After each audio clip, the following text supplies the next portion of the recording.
بسم اللہ الرحمن الرحیم۔ آج ہم پڑھیں گے وضو کے فرائض۔ تو جانیے سب سے پہلے قرآن کریم میں اللہ تعالیٰ نے وضو کے کتنے فرائض بیان کیے ہیں۔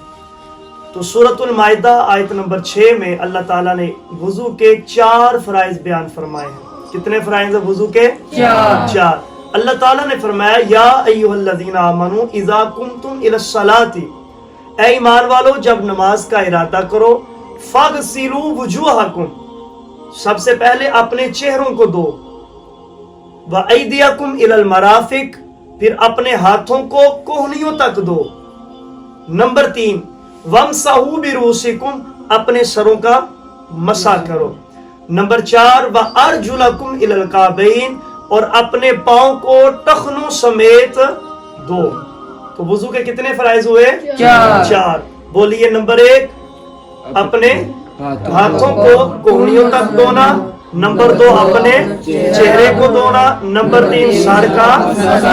نمبر 4، پاؤں کو ٹخنوں سمیت دھونا۔ تو آج ہم نے جو بات سیکھی وہ یہ کہ وضو کے کتنے فرائض ہیں؟ 4۔ قرآن کریم کی سورۃ المائدہ آیت نمبر 6 میں اللہ تعالیٰ نے ان فرائض کو بیان فرمایا ہے۔ اللہ تعالیٰ مجھے آپ سب کو یاد رکھنے کی توفیق عطا فرمائے۔ السلام علیکم ورحمۃ اللہ وبرکاتہ۔